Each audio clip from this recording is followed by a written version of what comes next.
Hello and welcome to CCD-Guide video tutorial ObjectTracker. ObjectTracker, one of the main applications of object tools, answers the question whether a certain object can be photographed in a certain light at a selected location. The requirement for using ObjectTracker is an installation of CCD-Guide on the hard disk or on a USB stick. ObjectTracker can be opened via the browser or the Planner tab, and the currently selected image is transferred to ObjectTracker. This allows you to quickly get an overview of the visibility conditions of the active object in the data grid. The main window is divided into 4 areas.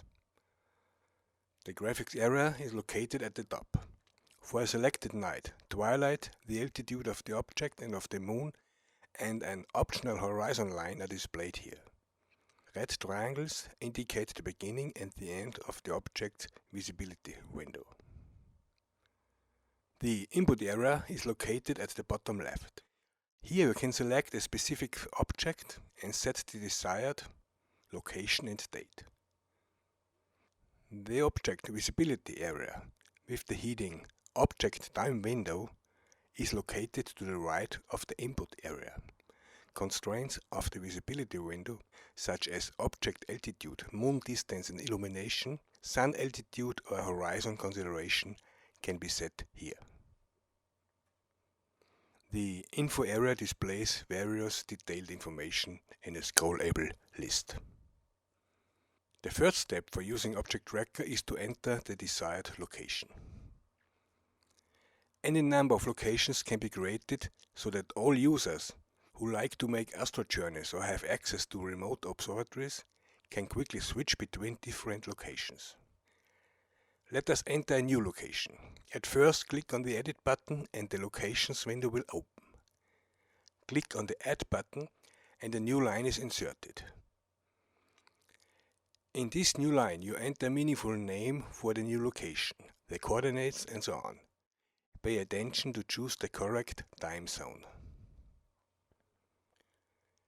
You can also enter a horizon line for a specific location. For further information, to create the horizon line, please refer to the manual. After all settings are done and correct, exit the window and save the new location. The creation of additional locations is a one-time process, and switching between them is very simple. Select the desired location in the drop-down field, and all values of the location, like coordinates and time zone, are immediately set correctly. After changing the location, always check whether the daylight saving time checkbox is selected correctly. As soon as the checkmark is activated, this means that daylight saving time is valid. If the checkmark is deactivated, ObjectTracker interprets all times as winter time. Now you are ready to select an object for your location. Enter the object name, for example M31, in the name field and click the Find button. The curves in the upper part and the values in the lower fields are automatically recalculated for the selected object. In this case, the availability of the object is 3 hours and 3 minutes, which is also indicated by the red triangles on the red curve. This value depends on the settings and the constraint input fields, in which you can define several limits. This is the basic application of ObjectTracker. More information and detailed instructions can be found in the manual.